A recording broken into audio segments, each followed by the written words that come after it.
I didn't get involved with Judaism until I was in my 20s. I had moved to St. Louis, and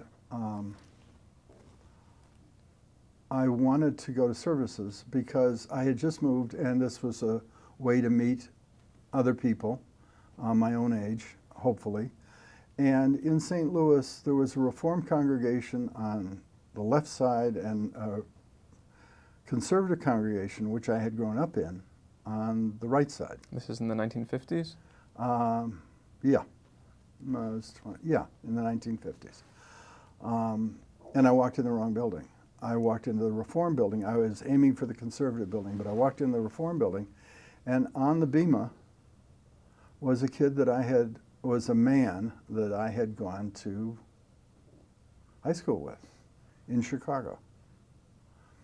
And after services were over, I walked up to him and I said, "You probably won't," and he said, "Bob, how are you? How have you been?"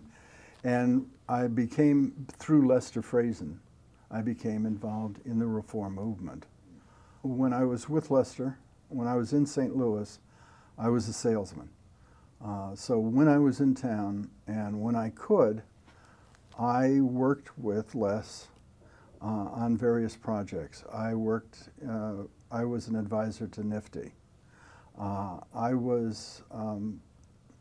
He had a program where we went to the mental hospitals and once a month, and we would conduct a Shabbat service, whether it was on Wednesday or whatever, for the patients. And I would help because I was a singer. I had a good voice.